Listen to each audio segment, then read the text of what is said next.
Ngayong araw mga hunters, ipakikita ko naman sa inyo itong mga maliliit na barya. Pero sa ngayon, hindi pwedeng sabihin na ito ay basta-bastang barya. Kahit panoorin ang ating video para makita ninyo kung anong klaseng mga old coins sa mga ito.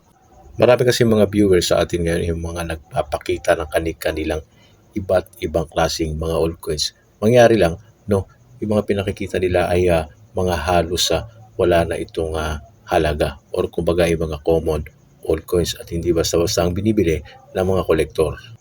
Kaya mahalaga na malalaman ninyo kung ano yung mga hawak ninyo dyan at pwede ninyong i-alok or i-post sa mga vlogger. Ang unang coin na ating hawak ay isang silver coin, 20 cents, panahon ng Commonwealth.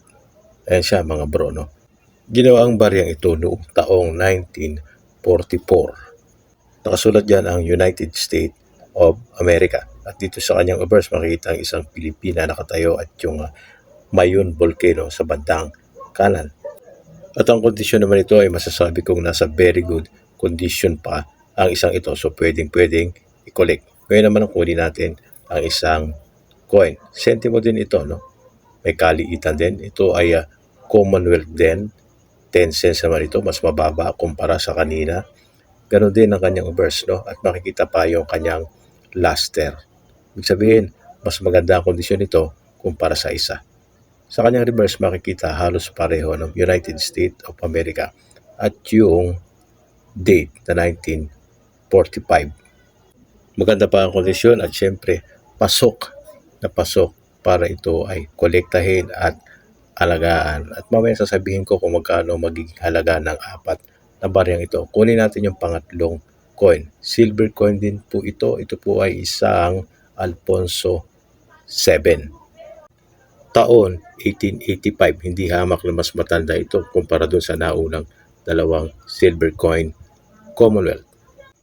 Kung titignan naman natin ang kondisyon dito, no, medyo meron siyang mga dumi dyan, pero hindi na dapat itong lilinisan dahil kung ito po ay lilinisan nyo, kukuskusin ninyo, mababawasan lang ang timbang nito. Pero meron mga pamamaraan ng paglilinis na hindi mababawasan ang kanyang timbang. Kaya't masasabi ko, kayo pa rin na magdesisyon kung lilinisan ninyo ang inyong mga old coins. Pero kung meron kayong mga hawak na old coins na talaga namang magaganda ang kondisyon, yung masasabi nyo mga extremely fine or almost uncirculated, ay mas mabuting huwag nyo na itong linisan, lalong-lalo na kung meron kayong ipag-grade ang mga ito.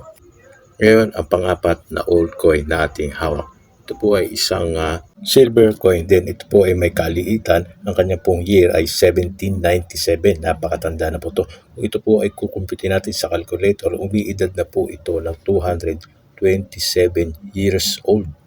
Hindi hamak na mas matanda pa sa ating mga USPI 1903 to 1912. Hindi na po kagandahan ng kanyang kondisyon pero valuable pa rin po ito dahil sa kanyang edad. At kung makikita nyo, kung kayo ay pamilyar sa baryang ito, abay ipakita nyo po sa atin dahil malaki po ang chance na ito ay mabibili ng ating mga kasamahan, coin collectors. Kaya't kung meron po kayo katulad ng apat na yan, ipakita nyo sa ating comment section, titignan natin. At kung kayo po ay mapipili at talaga namang ang inyong mga coins or mga old coins ay magaganda pa at katulad nga ng mga pinakita nating barya, eh kadalasan po ako na po mismo ang nag-chat sa inyo. At kung di naman po mapipili ang inyong mga old silver coins, pwede pa rin po kayong mag-listing sakaling may co-limited coin hunters Facebook group. So ayan mga bro, kadalasan kaya po tayo nagko-content ng mga ganito, inuulit natin yung ating mga listing or ating mga content para na sa ganoon yung mga baguhan natin ay makakapag-adjust po sila. No? Alam nila ang kanilang gagawin at kung ano ang kanilang gagawin kapag meron po silang mga old coins na po pwede pong mabili. Hanggang dito na lamang mga hunters. Maraming salamat po. Mag-iwan ng comment, mag-iwan ng opinion at mag-iwan ng mga larawan ng inyong mga silver old coins. Maraming salamat. God bless you all. I'm out.